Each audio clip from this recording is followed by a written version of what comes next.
Hello everyone, welcome back to my channel and welcome to Worzel GUMMIDGE Series 4 Episode 7.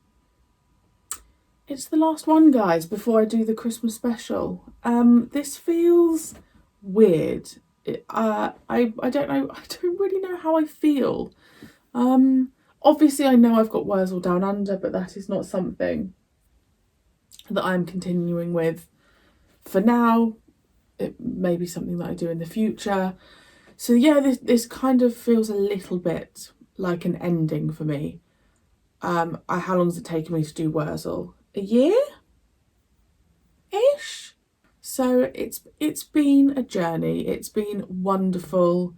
Obviously, again, like I said, I know I've got the Christmas special, but I want to savour every second of this one because it's the last one of, this show, I guess, because Worzel Down Under is something different. So yeah, and Worzel's birthday, what a nice one to end on. I really hope there's no drama from Aunt Sally. I also don't know if when they filmed this that they knew it was the last one. Like, did the writers go into this series like it's the last series? So I hope that if they did do that and they knew it was the last one, that they end it on quite a high, not a Aunt Sally, doing what Aunt Sally does. If you're new here, my name is Marie-Clare. Thank you for joining me. Right. Well, let's go. Right,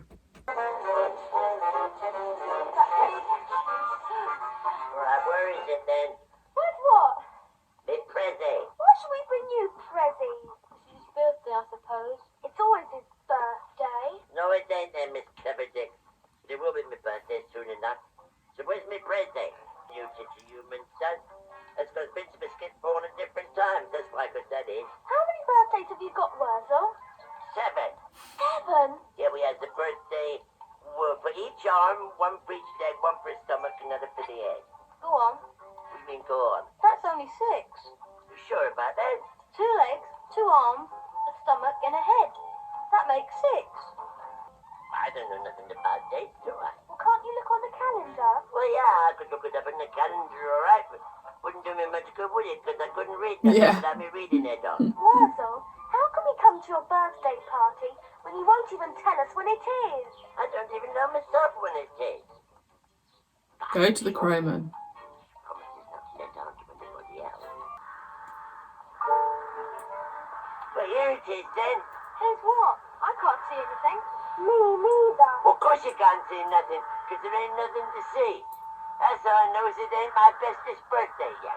And when it is my bestest birthday, then you'll see something then. Then you'll see something rare enough to make your stomach tickle. Give me a number. I've seen that one more at home with myself. Still, if you say so. Right then, I'll stroll down as far as the post office, get this off so we can all win our fortunes. I'll see you kids in about 10 minutes. Good. Oh, he is so sweet. Oh, God. Well, I got it all set up for you, Miss Maple. I'm most obliged to you, Mr. Shepherd. I only wish you'd sell me the figure outright. I'd gladly pay whatever you think it's worth. Well, that's a very valuable antique, Miss Maple. Look, my Aunt Sally's been all over the country, fairs and fades and so on. So they're just going to leave it outside the shop. I don't want to you on a broken space. I mean, this is not going to go well, is it? Aunt Sally! Hey! Yeah, what should they say then? Enough.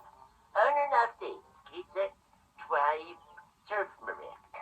Someone like me requires something a bit more grand than that. Like lox tongues on toasters, caviar and chips. Well, I wouldn't turn my nose up at neither of them neither, Aunt Sally. The very idea of being seen out dining with a common scarecrow completely puts me off my appetite. But I can let you into a secret if you like. What'll bring it at it right back, I reckon. Have a guess. 3 little words. Birthday cake. Birthday cake? Maybe I can go pinch a fresh vegetable fire or fresh off the compost heap. Compost heap! Filthy scarecrow! You just have a look at it. Oh, that thing, it's horrible. But that's not my Aunt Sally. I don't care what it is. Get rid of it. Oh, that won't attract new customers. It'll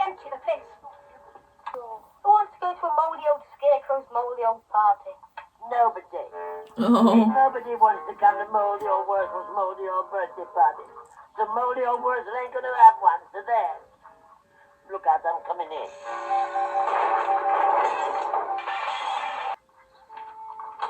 I think it's really rotten of Aunt Sally to turn down that invitation Yeah, to a party, me too. Worzel. On the other hand, you can understand her feelings. I mean, what have I got to offer her? Grand lady of her breeding. Taters and cold cabbage and vegetable marrow. On the other hand, I was lowborn. I mean, you can't get no lowborn or a turnip, can you? So I shan't have no birthday party. I'll sit here and have a sulk. The face he pulls. Oh, that's... Hey, what on earth are those two geese? To look at them, you wouldn't think they were fed at home, would you? They look like a couple of orphans. I still say it would be the best birthday present you could possibly have. Oh. Pay for our birthday party? Us? I couldn't afford it. We wouldn't have to pay for everything. We could ask Mrs. Braithwaite to make us some sandwiches, and we could say it was for a picnic. Yeah, I think we could afford it, John. It'd be the bestest birthday But they're saying this all in front of ever Aunt Sally. had. I bet Aunt Sally's sorry she isn't coming.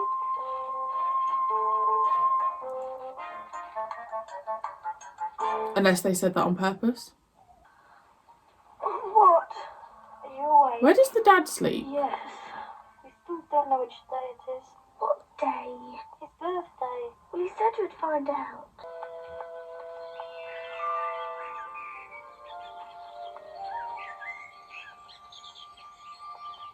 John! It's the day! It's the day! It's Worzel's birthday! I mean, I think that cake would be very expensive. We'll pay you the extra 4p we owe you on Saturday, Miss Marie-Clare. We don't get our pocket money till then. Very well. How's this then, Aunt Sally? Oh. Quite presentable for what it is, I suppose, but it's They've not gone the to sort so of much function that Anne's effort. accustomed to. Oh, Aunt And Sally, now, shush. considering it's just a scarecrow's birthday party, it isn't just a scarecrow, it's Worzel. Oh, no, you won't. We're not going to touch anything until John gets back with Worzel. Good for Now, shush, her. I think they're coming. Happy birthday to you. Happy... Stop it, Aunt Sally. I looked all over 10 Acre. Everywhere. I can't find him. Don't. You can't start somebody's birthday party if that somebody isn't there. Oh, yes, you can if it's a stupid, ignorant scarecrow hasn't even the manners to turn up. The only reason Worzel hasn't turned up is because he doesn't know about Yeah. it. It's a surprise party. And the reason why it's a surprise party is because you refused to go to the one he organised for us. Not even a cup of tea or a slice of cake nowhere. Tea's your only problem, Worzel. You can have that here. But the crowman knows that they've got the birthday cake for him, right? Anything to He stop saw you them. snivelling. Well, pardon me for asking, Mr. Crowman, what kind of cake have you got? All kinds. That's because they've been too busy planning a surprise birthday party for you, Worzel. Yeah, but it just shows how stupid them their titches is, because they ain't never said no word about it to me. A surprise birthday. They're probably looking for you now. The party's in Scatterbrook Barn. Do you think you ought to make an appearance? But they're not going to be there. Aunt Sally! Aunt Sally, you've been let up on my bestest birthday party. It's not our fault, Worzel. She gave me the slip and got back here first. How could you do that to me, Aunt Sally? It was delicious. I think you're selfish and cruel, Aunt Sally. You can still have a birthday party, Worzel. Our Braithwaite's got lots of old apples, and we've got a few nuts in the caravan. Nuts and apples? Who do you think I am? A chisel mouse or something? I'm going back to Crowman's house. He's got beetle plum cake there, and rhubarb gingerbread and all of that. But what about us? Well, you never said that their newborn scarecrow's eating up all that there cake all in one go, Your Honour. Have you quite forgotten being born, Worzel? The joy, the hunger, the need to fill in every nook and cranny? It was so long ago, Your Reverend. Don't you remember the greatest day of a scarecrow's life? The very first sound you ever uttered? What, me? Wish him? That greedy article? I couldn't do it, sir. I wouldn't wish him the drippings of Farmer Braithwaite's bull's nose. Worzel, I am the Crow, and I made you and I have just made Saggy take a sack. You are both scarecrows and therefore brothers to the straw. Wishing a happy being born day.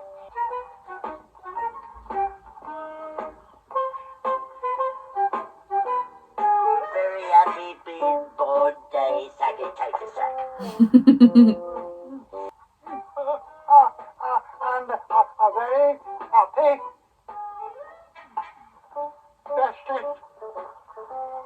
birthday to you. Worzel Gummidge. Hey! Hear that, Mr. Crowmancer? That's the first words he ever spoke, and he spoke them to our Worzel. Take your martyrs.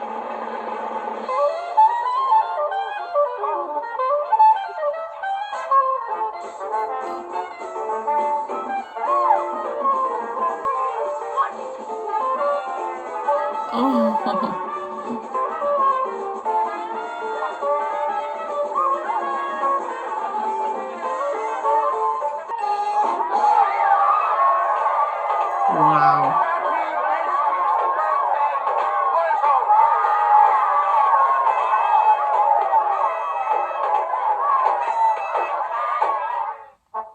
Wow. So up until that end scene, I was thinking, I don't think this episode is that strong. Like, I don't think it's not giving me like finale vibes, you know.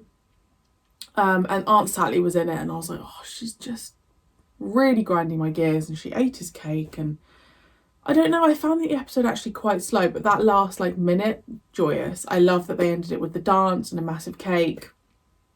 And actually it was really nice it ending with seeing Aunt Sally and Worzel having a laugh together. So I mean, I assume that was more the actors having a laugh together, but that was a really nice moment. I also feel like they tried to get in as many cast members as they could. I did notice that Mrs. Braithwaite wasn't in it, but I feel like they, you know, because we had the gentleman and the obviously we were in the cafe, like I feel like they tried to include as many people as possible, which was lovely. I just don't think that was Worzel's best episode because he was just so sulky, but then maybe that's what made the ending so much better. And do you know what was so sad? When I finished that, it didn't have a like play next episode. It was just, here's what's suggested, because obviously I'm finished with Worzel. What a hoot. It's just been a joy. Like, and really, when I say that episode wasn't as strong as the others, I mean because the other episodes, I mean consistently what? I'd say consistently a 9 out of 10 for me. So that episode was probably an 8 out of 10, which is not bad at all. But the level of the quality of this show for me has blown me away, because I guess it was aimed more at children. And I just think it shows, like, I feel the same about children's books. Like, you can't ever dismiss them because they're just as good as the shows that us adults would watch. Jon Pertwee was everything I ever hoped he would be. I adore that man. I just, probably more than I should. I think I have an unhealthy love for that man. Una Stubbs was a delight. It was amazing to see her as Aunt Sally. As much as Aunt Sally... Oh, it's just gone really dark. As much as Aunt Sally really, really wound me up, Una Stubbs was unbelievable as Aunt Sally. The children, John and Sue, I mean, obviously rest in peace, Charlotte, but probably... I mean, I love Jon Pertwee so much, but those children were stars in that show. They were absolutely phenomenal. I loved the locations we went to. I loved the storylines. I loved the character developments. It was just, I had no idea going in. I was like, I'm going to watch a show about a scarecrow. And it just surpassed everything I could have ever dreamed of. I probably will watch one episode of the newer series with Mackenzie Crook in it at some point. but I'm not going to commit to that show. I think I'm just genuinely interested to see kind of what's the difference, I guess. How, you know, what have they kept, what haven't they kept? And yeah, that's it. Thank you so much for joining me if you've been here since the beginning. And if you've only joined me for Worzel, then maybe there might be some other shows that I react to. There's Sapphire and Steel coming up, that maybe may interest you if you'd like to stay admiring the world. And if you were only here for Worzel, then thank you for being here, and maybe I'll pop up soon on your YouTube doing another show that you really enjoy. Thank you for your support, and I will see you in a couple of weeks' time for the Christmas special. Bye.